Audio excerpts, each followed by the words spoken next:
everybody. Welcome to the latest edition of Bold Leaders in Learning. I'm your host, Brandon Busteed, Chief Partnership Officer and Global Head of Learn, Work, Innovation at Kaplan. And I'm delighted to have a fast new friend with me today, Dr. Robert McMahan, President of Kettering University. We are definitely going to have a fascinating conversation today, thanks to a lot of the model and innovation that Kettering's doing, but also Bob's great thinking on this subject. So first of all, Bob, thanks for joining us. I think folks would love to hear a little bit more about your own personal background and maybe the headline about Kettering, and then we'll dive into the conversation from there. Well, thank you, Noah. I'm delighted to be here today. And as a summary for me, I have what Steve Jobs always said, you can only connect the dots in reverse. I have a career that makes sense really only in the rearview mirror. But suffice it to say, I've been in higher education my whole life, but I've also started a number of entrepreneurial technology companies. I was a venture capitalist for a while. I was even in the public policy space and led the state of North Carolina's technology initiatives. So there's a kind of a mixed background, which interestingly all comes together pretty nicely in the role of a college president. And so I'm delighted to be here to represent Kettering. Kettering is a jewel in American higher education. It truly is. It's unique in American higher education. And it was unique because of how it was founded and why it was founded. Kettering is in Flint, Michigan, the home of General Motors, actually, where General Motors, the company, was created around the turn of last century. And when these entrepreneurs came together, and we tend to not think of these people. We tend to think of Chevrolet and Buick and Sloan as these gray-haired scions of industry. But in fact, there was a time when they were young entrepreneurs starting companies and doing dangerous things with technology. And when they created the industry in Michigan, they recognized long before McKinsey did a report on the war for talent, they realized that technically trained talent was going to be gating for them. It was going to limit the development of this industry. So as people flooded in from all over the world to fuel this new industry, they created a school specifically to develop the technical talent and sets, both in business and in engineering, that they would need to build this industry. And out of that, ultimately, this university was born. And it was born on a fantastic model that we can talk about, in terms of experiential and cooperative education.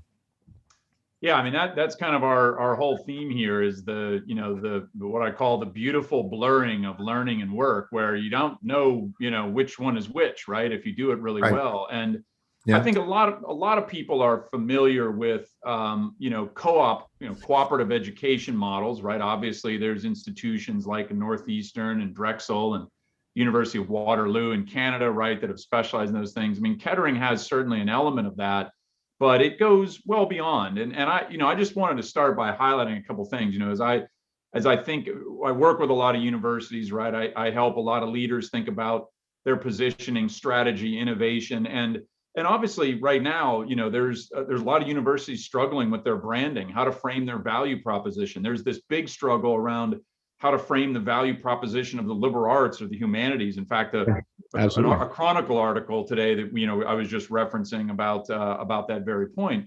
But I just want to read the language that's on the Kettering University website right now as how you describe the institution. Kettering University will equip you with the skills needed to thrive in whichever field you plan to enter, allowing you to gain a comprehensive education relevant for industry in real time. Yeah. And then the last phrase is to hit the ground running. Now, what's interesting is skills is right up there in that language, right? You still talk about comprehensive education. And as you'll describe, right, the liberal arts is the largest department at Kettering, right? In terms of number of faculty, student enrollments and courses. So, but that value proposition you guys have articulated literally hits the nail on the head in terms of what current prospective parents and students are looking for now more than ever about higher ed, right? So start there, right? Tell me a little bit about the magic ingredients that bring this all together for the student experience. And I know a big part of that is really important, long-standing partnerships that you have with employers. And so just tell us a little bit more under the hood of what's happening at Kettering. Gosh, there's a lot to unpack there. Let me start. No, it starts actually 100 years ago when the university was founded, and it goes back to the philosophy of its founding. When we talk about cooperative education, experiential education in this country, we suffer from the fact that we use the same word to describe a wide variety of different phenomena. And, a cooperative program can be one that sponsors students for a summer term in a corporate placement, for example. Or it can be on the other extreme. It can be a program like ours. And it goes back to our founding. We were founded by a group of individuals, Charles Kettering, one of them, who believed very strongly in the value of work and experience in the education of an individual. In other words, they made a very clear distinction between learning and mastery. And Charles Kettering is famous for having this saying, which I'm going to massacre and paraphrasing it. But basically, he said, if we taught musicians like we teach engineers, we would make them take 12 years of music theory before we ever let them touch a piano. Yeah. And we know what we would get from that experiment, right? But that's regularly the model that we use to educate in higher education. And they recognized that it was that we learn as much from the practice of a discipline as we do from the acquisition of the theory of the discipline. And that in combining the two, you create a virtuous circle between them where each informs the other. And in the case of Kettering and the model that we use, the students, there's an equivalence. There's actually an equivalence established. These two aspects, the theory, the classroom, and the experience, are treated as equally important. One is not subjugated to the other. Yep. Students spend as much time in one as they do the other. So they are moving from a classroom experience for 12 weeks, and then they move into a professional placement in industry or in academia or in a federal research lab or whatever is appropriate to their career. And then they rotate back, and they do this for 4.5 years. So by the time they finish, they have advanced in their career, in their professional skill sets. At the same time, they're advancing in the theoretical underpinning of it. And these two things are building on each other. So what they learn in their professional placement, they bring back to the classroom. What the needs, the skills that are required, the knowledge that's required, it informs what we do. That results in mastery, not just knowledge.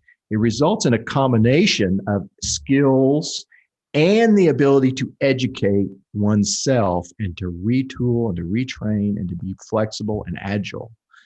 And it also introduces students to the realities of the practice of their craft, of their discipline, in a way that you cannot duplicate in an educational environment.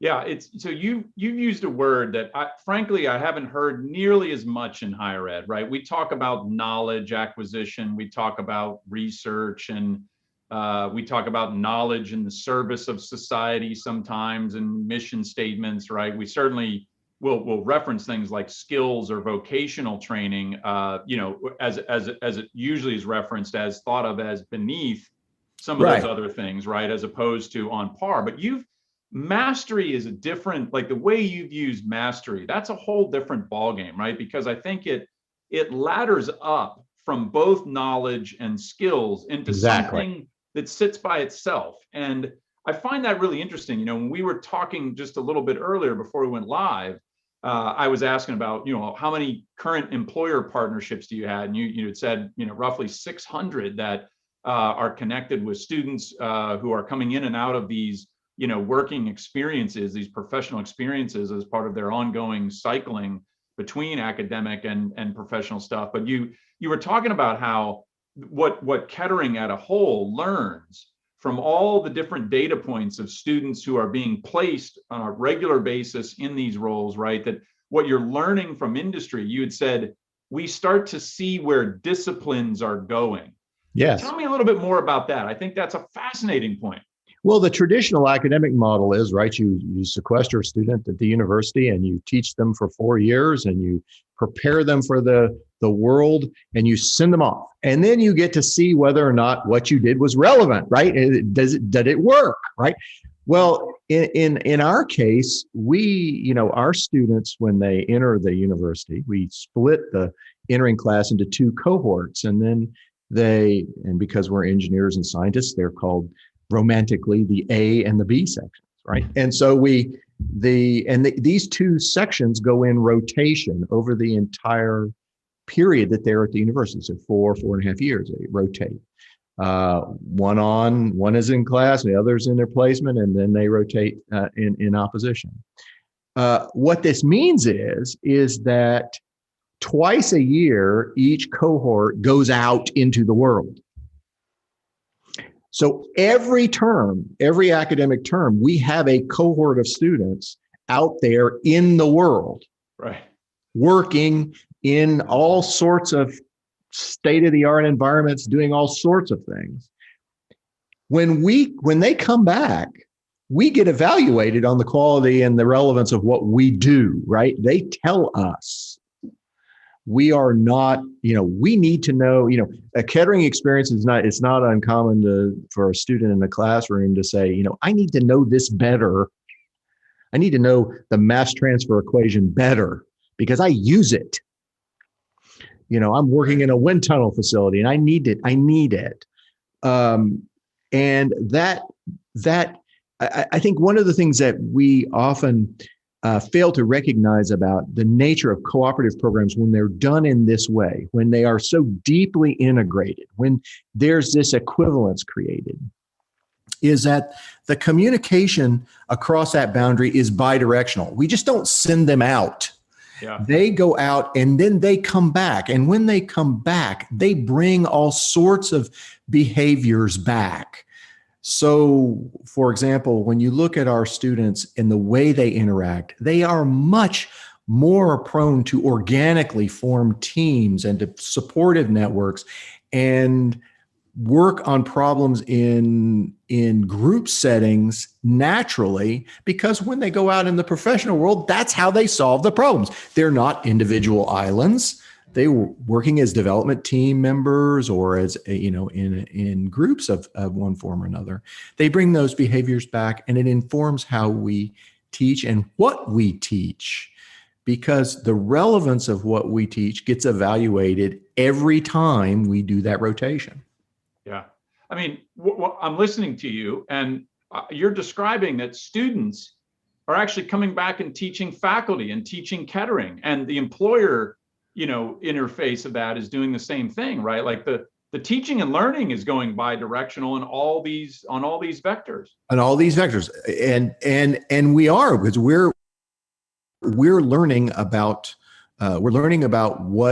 how industry is evolving, how the domains themselves are evolving, because our students are not just in industrial settings, they might be in research laboratory settings. We have students at Los Alamos National Labs in New Mexico working in the nuclear program.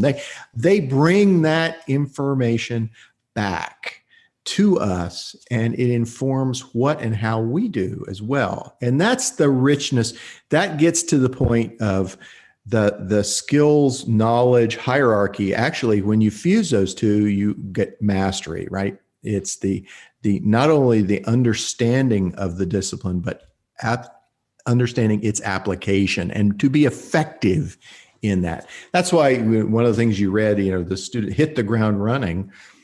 Many of our students, by the time they get to their senior year, are supervising other people in their roles, right? So when they leave and enter the world, go into that company or another company, they really are fully enabled, fully engaged participants. There's no, the first year after we hire these young men and women, we have to train them, right, before they're useful and productive members of the team.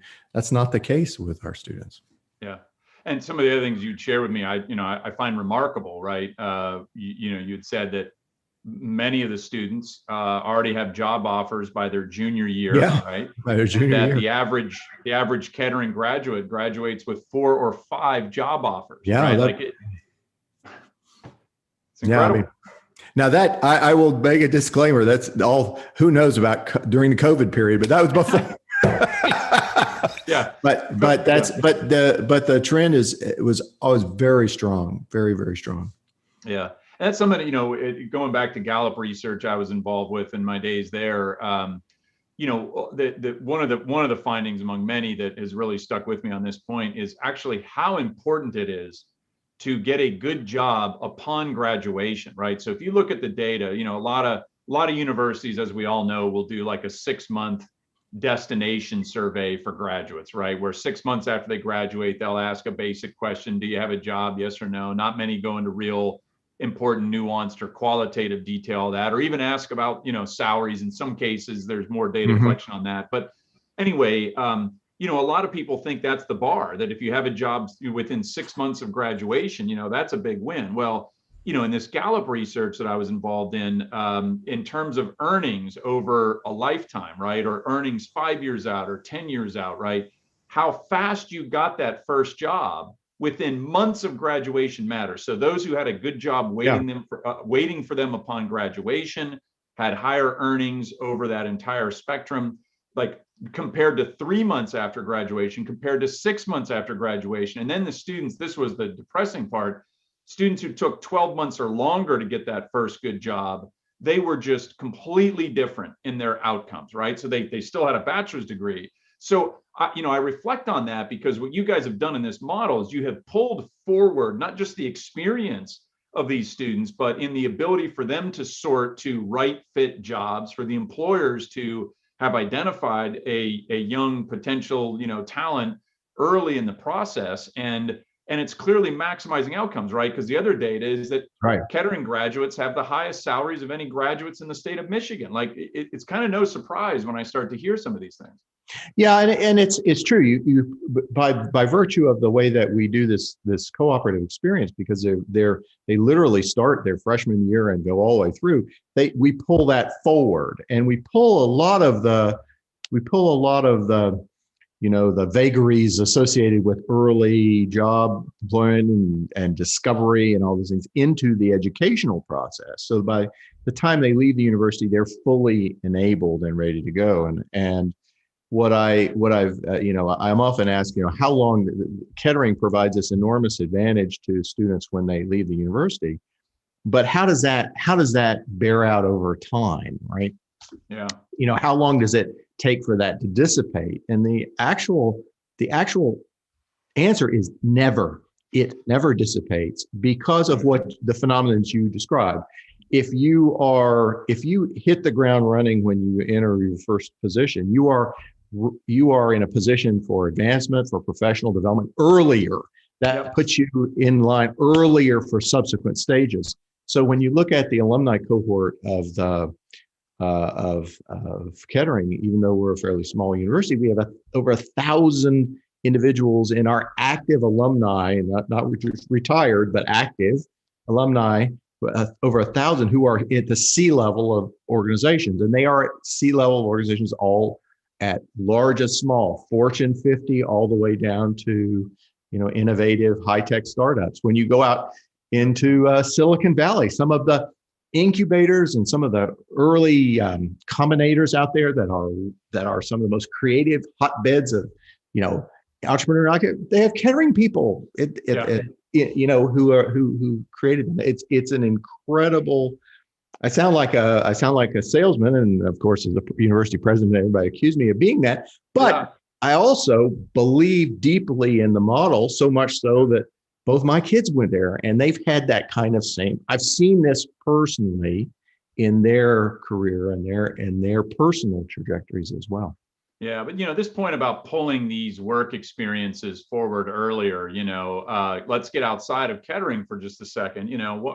Anytime a student or a parent asks me for advice, or other universities are asking about how to improve the work readiness of their graduates, right? Like they will all point to, well, I had an internship, or Right. I got to do a capstone course, but it's almost always like the end of junior year or the end of senior year by the time they've had, that type of, if they've had that experience. So shockingly, only a third of college graduates in the US had an internship during college where they were able to apply what they were learning in the classroom, right? So we're at a third of college graduates on that kind of a precious metric. And then for those who do, it's usually later in their experience, right? And all the evidence suggests pull that forward. Why not have that in freshman year, sophomore year? Why not have, project-based lab opportunities in freshman year? I think of an institution like UMBC that has kind of flipped some of their engineering and math programs where students are actually given projects earlier as opposed to taken through the weed out classes, so they can get a sense for like what are they like? Do I really want to be in this field, et cetera? So what's your advice, right? Taking off the Kettering hat and the value of having an institution that was founded 100 years ago with some of these principles, like how do you tell other college universities, right, simple steps they can take to move further down this path? I'm just curious, what your advice would be. I think the first step in that regard is often the hardest. I think, and this is an area of passion for me in conversations in higher ed, because I think this is actually a very important discussion. Because many of the attributes of education that we on the one hand will acknowledge are some of the most important ones. I mean, if once you get a few gray hairs on your head, right, you realize that, and you look back on your own career, you say, okay, now where did I actually learn the most that prepared me for where I am today? Very rarely will the answer be that introductory calculus class that I took, the experience that I had with this, that the introductory calculus course may have prepared me for, but was necessary but not sufficient. And what we tend to in higher education, what we tend to operate is under this conceit that somehow that experiential component is less, what's the right word? Academically, right. Valid than what the experience that happens in the classroom, when it actually is the opposite. So the hardest, to answer your question, the hardest step is often the first step, and that is to relax that constraint and to say, okay, in order to actually take advantage of this synergy between these two aspects of education, you have to do things differently. Right. You have to change how you deliver the educational mission. And you have to say, okay, it's not just an add-on, it's an integral part of. Right. And when you do that, then you change what you deliver and how you deliver it. Yeah, I think it starts, you're right. I mean, it may be the hardest thing, right? Which is a change of mindset or a change in what you value. And because clearly other universities could figure out a way to execute on this. I believe that, right? Like you look at how universities figured out how to execute during the pandemic on online education. Some obviously did better than others, right? But largely there was a massive movement towards figuring that out. They figured out the logistics of it.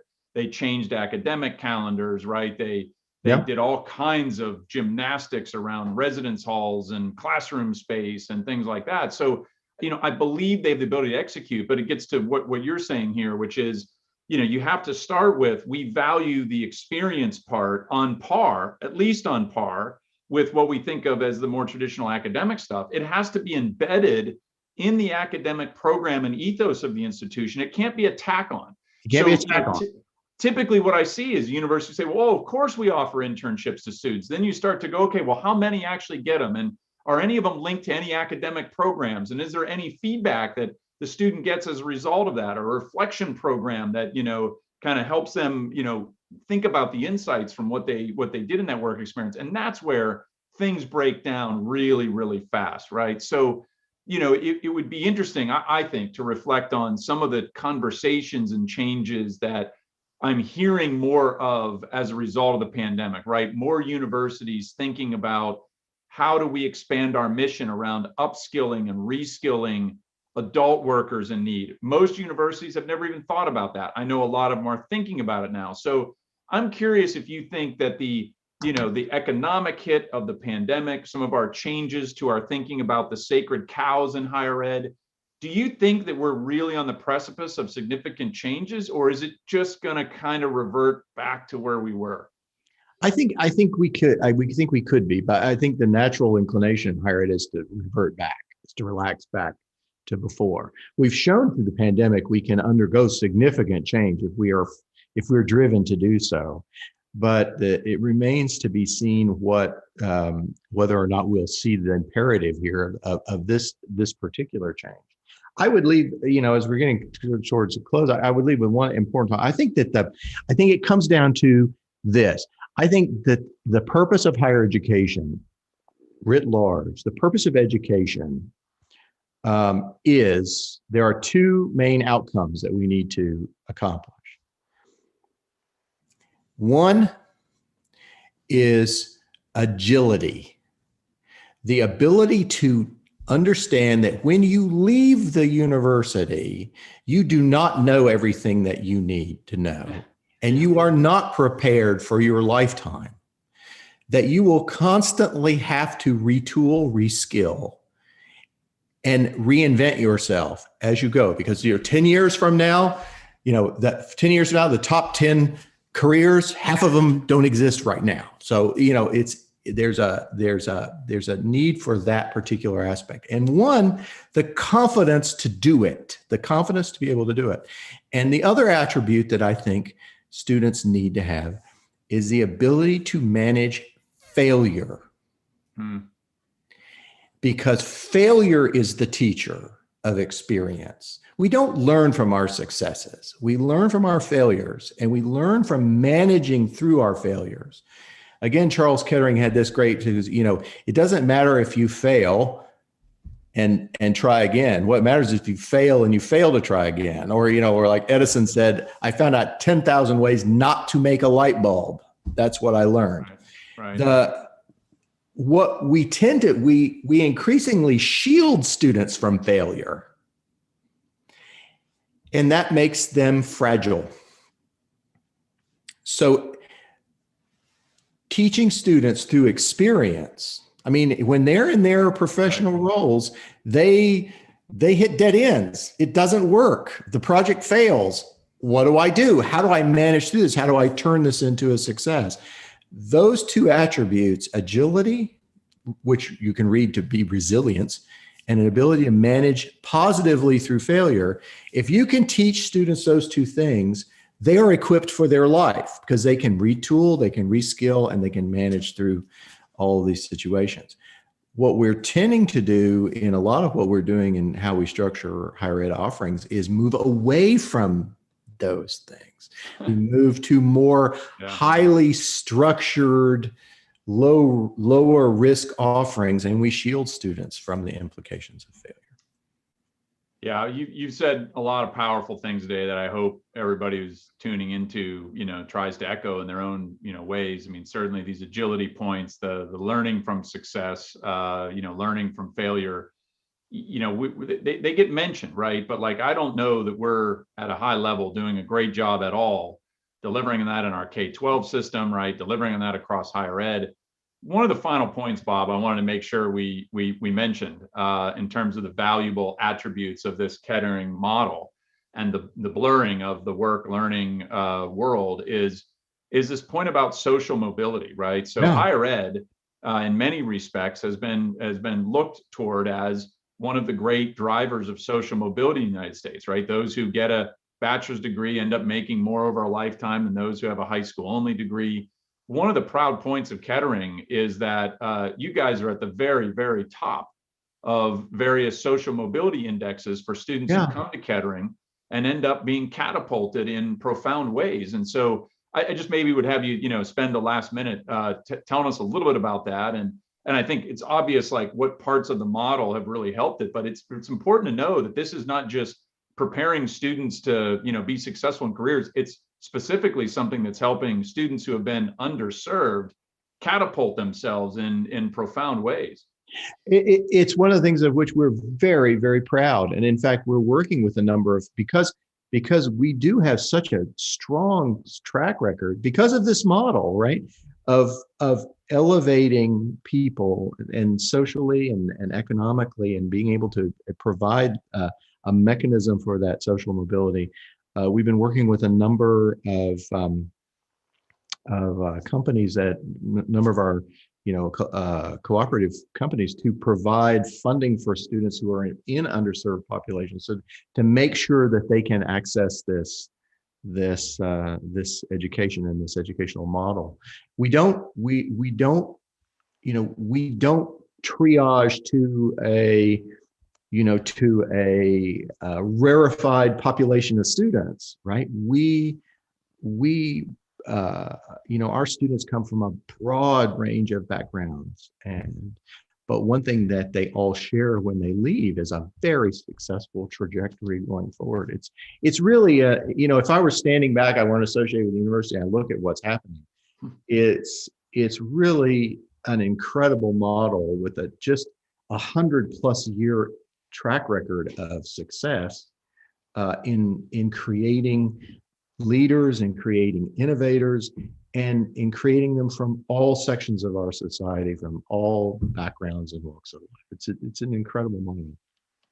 Well, I really appreciate the enlightening conversation, a deep dive in what is a phenomenal model that Kettering has created, and I'll look forward to staying in touch and rooting on your success, certainly. So thank you for joining us. For those who are interested, next week I'll be hosting Nathan Hatch, the president of Wake Forest University. We'll be talking about how to make innovation intentional in higher ed. So it'll be another fun chat.